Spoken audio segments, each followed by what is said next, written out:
Hi all. ഇനി നമ്മൾ ചർച്ച ചെയ്യാൻ പോകുന്ന അടുത്ത നവോത്ഥാന നായകനാണ് ശ്രീനാരായണ ഗുരു.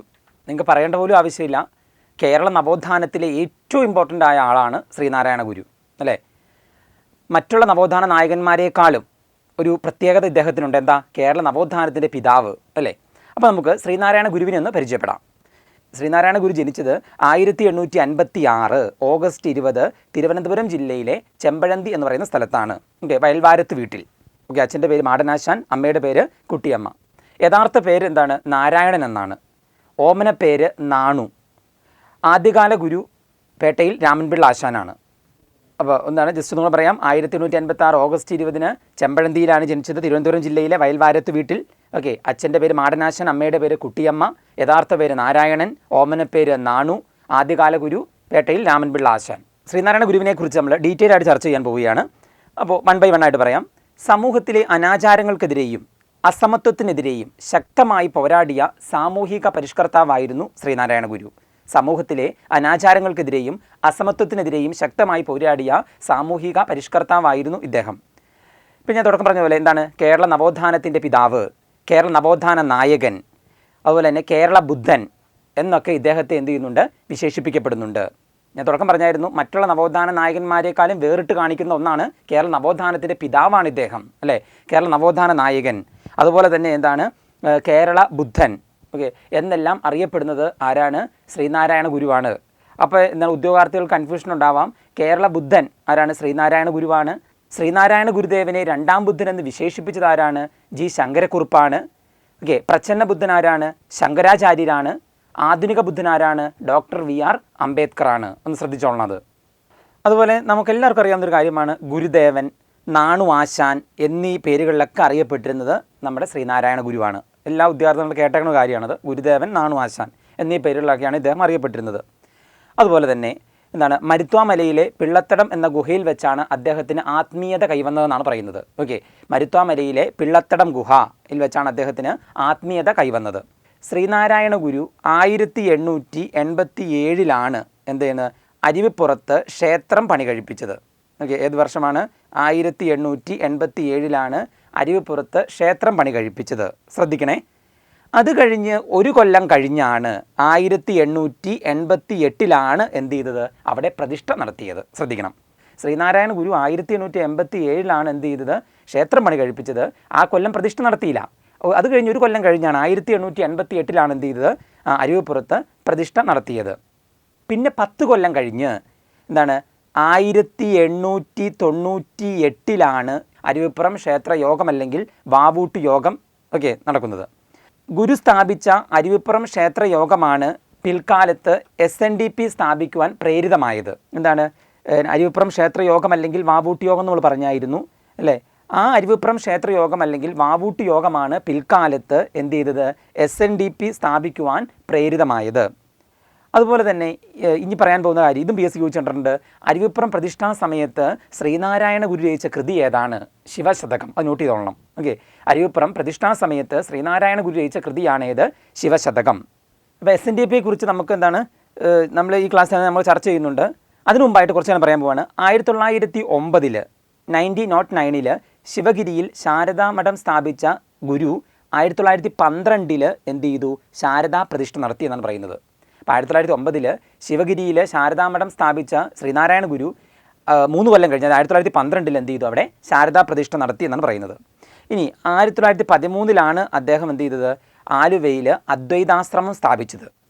1913 ആലുവയിൽ അദ്വൈതാശ്രമം സ്ഥാപിച്ചത്.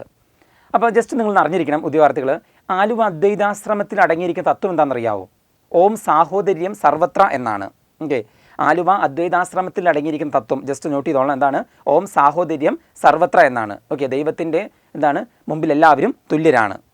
അതുപോലെ തന്നെ 1915 പുലയ വിദ്യാർത്ഥികളെ ഉൾപ്പെടുത്തി മിശ്രഭോജനം നടത്തിയതും ശ്രീനാരായണ ഗുരുവാണ്. 1915 പുലയ വിദ്യാർത്ഥികളെ ഉൾപ്പെടുത്തി മിശ്രഭോജനം നടത്തിയതും ശ്രീനാരായണ ഗുരുവാണ്. അതുപോലെ തന്നെ 1916 കാഞ്ചീപുരത്ത് ശ്രീനാരായണ ഗുരു സേവാ ആശ്രമം സ്ഥാപിച്ചു. ഏത് വർഷമാണ്? 1916 കാഞ്ചീപുരത്ത് ശ്രീനാരായണ സേവാ ആശ്രമം സ്ഥാപിക്കുന്നത്. 1922 ശ്രീനാരായണ ഗുരുവിനെ രവീന്ദ്രനാഥ ടാഗോറും 1925 മഹാത്മാഗാന്ധിയും സന്ദർശിച്ചു എന്നാണ് പറയുന്നത്. ഏതാണ് 1922 ശ്രീനാരായണ ഗുരുവിനെ രവീന്ദ്രനാഥ് ടാഗോറും 1925 മഹാത്മാഗാന്ധിയും സന്ദർശിച്ചു. അതുപോലെ ഇതിനകത്ത് ഓർത്തിരിക്കേണ്ട വേറൊരു കാര്യമുണ്ട്.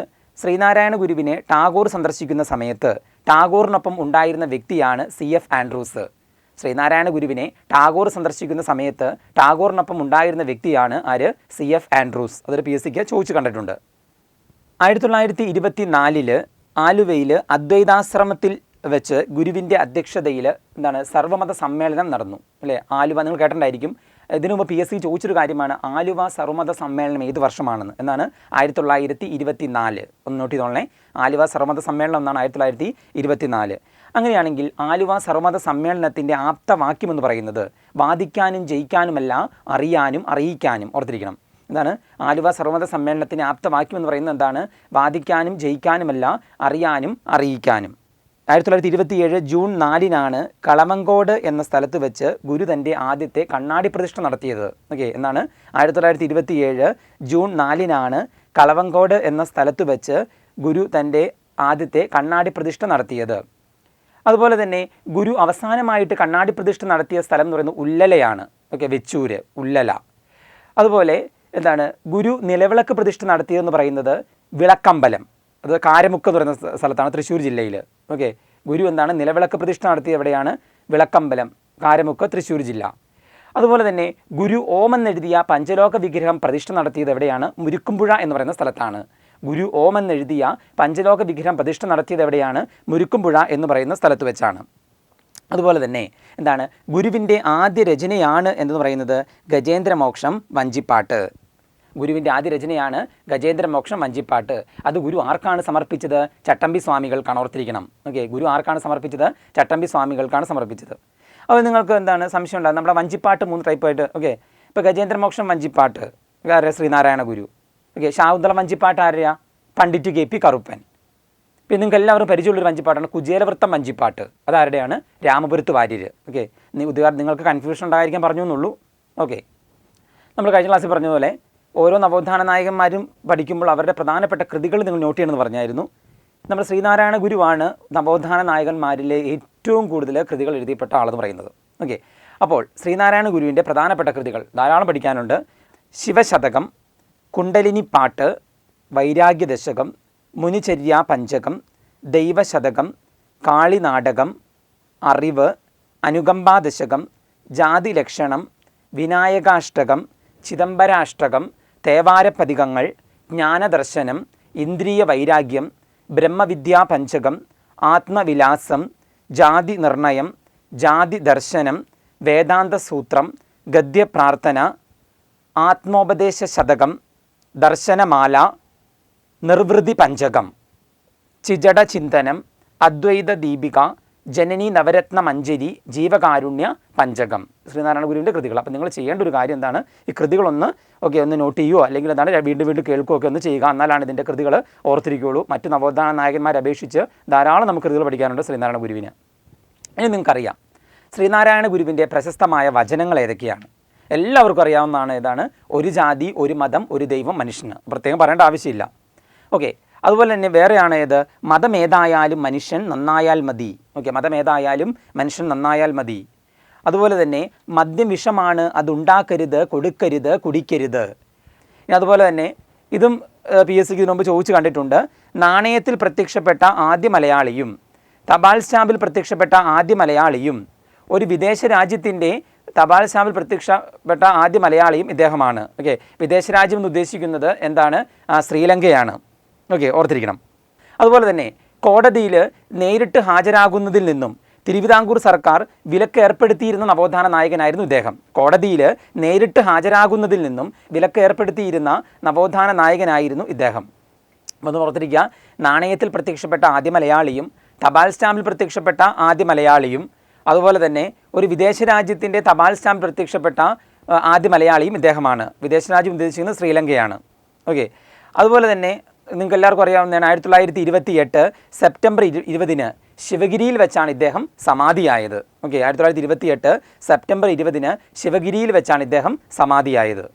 അപ്പോൾ നമ്മൾ പറഞ്ഞായിരുന്നു അരുവിപ്പുറം ക്ഷേത്ര യോഗം അല്ലെങ്കിൽ വാവൂട്ടി യോഗമാണ് SNDP രൂപീകരിക്കാൻ പ്രേരിതമായത് എന്ന് നമ്മൾ പറഞ്ഞായിരുന്നു അല്ലേ.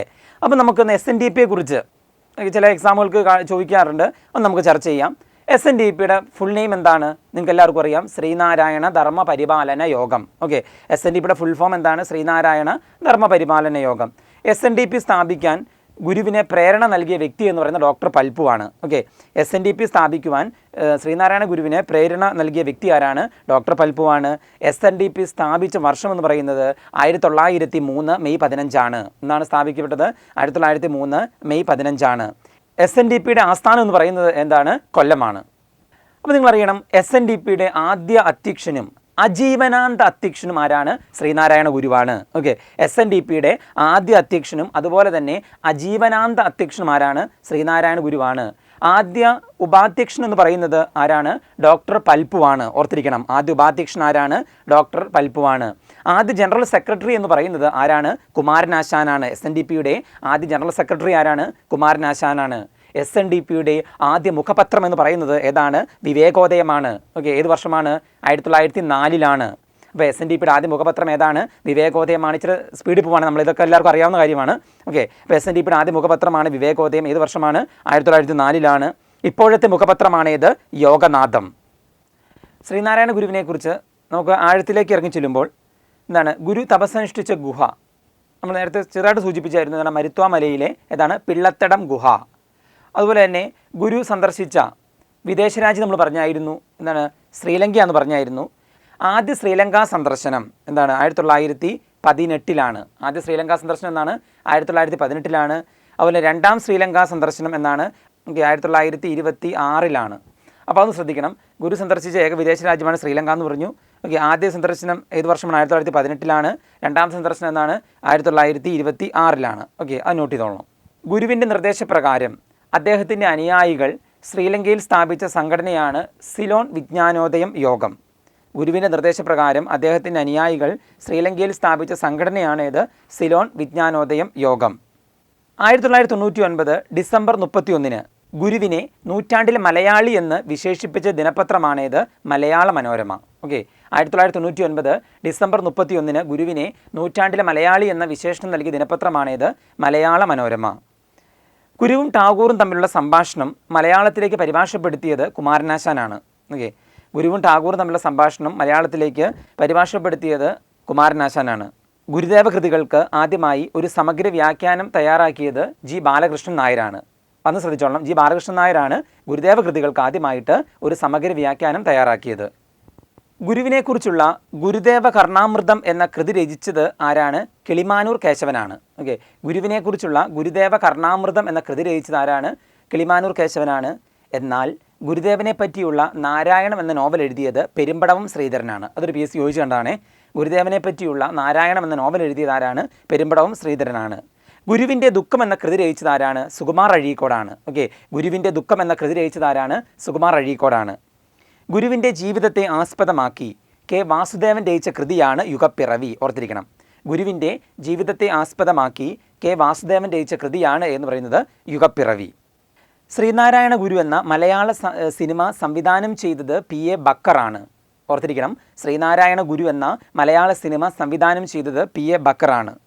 അതുപോലെ തന്നെ ശ്രീനാരായണ ഗുരുവിനെക്കുറിച്ചുള്ള യുഗപുരുഷൻ എന്ന സിനിമ സംവിധാനം ചെയ്തത് R. സുകുമാരനാണ്. ശ്രീനാരായണ ഗുരുവിനെക്കുറിച്ചുള്ള യുഗപുരുഷൻ എന്ന സിനിമ സംവിധാനം ചെയ്തത് ആരാണ്? R. സുകുമാരനാണ്. ഓക്കെ, അപ്പോൾ നിങ്ങളൊന്ന് ശ്രദ്ധിക്കണേ, യുഗപുരുഷൻ എന്ന സിനിമയിൽ ശ്രീനാരായണ ഗുരുവായിട്ട് അഭിനയിച്ചത് ആരാണ്? തലൈവാസൽ വിജയിയാണ്. ഓർത്തിരുന്നോളണം. ഓക്കെ, യുഗപുരുഷൻ എന്ന സിനിമയിൽ എന്താണ്? ശ്രീനാരായണ ഗുരുവായിട്ട് അഭിനയിച്ചത് ആരാണ്? തലൈവാസൽ വിജയിയാണ്.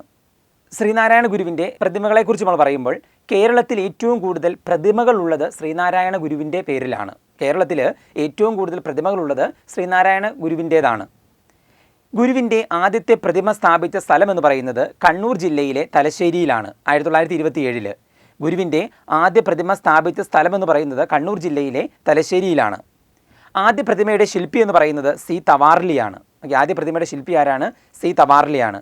ഗുരുവിൻ്റെ ആദ്യ പ്രതിമ സ്ഥാപിക്കാൻ മുൻകൈയെടുത്ത നവോത്ഥാന നായകനാണ്, നമുക്കിത് പഠിക്കാനുള്ള ആളാണ്, മൂർക്കോത്ത് കുമാരൻ. ഓർത്തിരിക്കണം, ഗുരുവിൻ്റെ ആദ്യ പ്രതിമ സ്ഥാപിക്കാൻ മുൻകൈയെടുത്ത നവോത്ഥാന നായകനാണ് നമുക്കിത് പഠിക്കാനുള്ള മൂർക്കോത്ത് കുമാരൻ. ഗുരുവിൻ്റെ ഏറ്റവും വലിയ പ്രതിമ എന്ന് പറയുന്നത് തിരുവനന്തപുരം ജില്ലയിലെ കൈതമുക്ക് എന്ന് പറയുന്ന സ്ഥലത്താണ്. ഓക്കെ, ഗുരുവിൻ്റെ ഏറ്റവും വലിയ പ്രതിമ എന്ന് പറയുന്നത് തിരുവനന്തപുരം ജില്ലയിലെ കൈതമുക്ക് എന്ന് പറയുന്ന സ്ഥലത്താണ്. ഉദ്യോഗാർത്ഥികൾക്ക് ചില ആളുകൾക്ക് സംശയം ഉണ്ടാകുന്ന ഒരു കാര്യം പറയാൻ പോവാണ്. ശ്രീനാരായണ ട്രോഫി വള്ളംകളി നടക്കുന്നത് എന്താണ്? കന്നേറ്റിക്കായൽ. അതെവിടെയാണ്? കൊല്ലം ജില്ലയിലെ കരുനാഗപ്പള്ളിയിലാണ്. ഓക്കെ, എന്നാൽ ശ്രീനാരായണ ജയന്തി വള്ളംകളി അരങ്ങേറുന്നത് എവിടെയാണ്? കോട്ടയം ജില്ലയിലെ കുമരകം എന്ന് പറയുന്ന സ്ഥലത്താണ്. മാറിപ്പോകരുത്, ഒന്നും കൂടെ പറയാം, ശ്രദ്ധിക്കണം. ശ്രീനാരായണ ട്രോഫി വള്ളംകളി എവിടെയാണ്? കരുനാഗപ്പള്ളി എന്താണ്? കന്നേറ്റിക്കായൽ, കൊല്ലം ജില്ല. എന്നാൽ ശ്രീനാരായണ ജയന്തി വള്ളംകളിയാണ് ഇവിടെ കോട്ടയം ജില്ലയിലെ കുമരകത്ത്. ഒന്ന് നോട്ട് ചെയ്തോളണം. ഗുരുവിനോടുള്ള ആദരസൂചകമായി റിസർവ് ബാങ്ക് 5 രൂപ നാണയം പുറത്തിറക്കിയത് 2006 ഗുരുവിനോടുള്ള ആദരസൂചകമായി റിസർവ് ബാങ്ക് 5 രൂപ നാണയം പുറത്തിറക്കിയതെന്നാണ് 2006 ശ്രീനാരായണ ഗുരു ഓരോ നവോത്ഥാന നായകന്മാരെയും കണ്ടുമുട്ടിയ കാര്യങ്ങളാണ് പറയാൻ പോകുന്നത്. അത് ഇതിനു മുമ്പ് ചില PSC എക്സാമുകൾക്ക് ചോദിച്ച് കണ്ടിട്ടുണ്ട്. സ്ഥലമാകാം, ചിലപ്പോൾ വർഷമാകാം ചോദിക്കുന്നത്. ജസ്റ്റ് നമുക്കത് പറഞ്ഞു പോകാം. ഇദ്ദേഹം ചട്ടമ്പി സ്വാമിയെ കണ്ടുമുട്ടിയത് 1882 അണിയൂർ ക്ഷേത്രത്തിൽ വെച്ചാണ്. എന്നാണ് ചട്ടമ്പി സ്വാമിയെ കണ്ടുമുട്ടിയത്? 1882 അണിയൂർ ക്ഷേത്രത്തിലാണ്.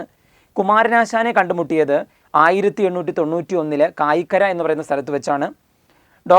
നമ്മുടെ ശ്രീനാരായണ ഗുരു ഡോക്ടർ പൽപ്പുവിനെ കണ്ടുമുട്ടിയത് 1895 ബാംഗ്ലൂരിൽ വെച്ചാണ്.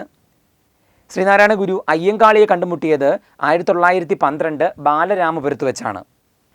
ഇനി ഇദ്ദേഹം ശ്രീനാരായണ ഗുരു വാഗ്ബടാനന്ദനെ കണ്ടുമുട്ടിയത് 1914 ആലുവയിൽ വെച്ചാണ്.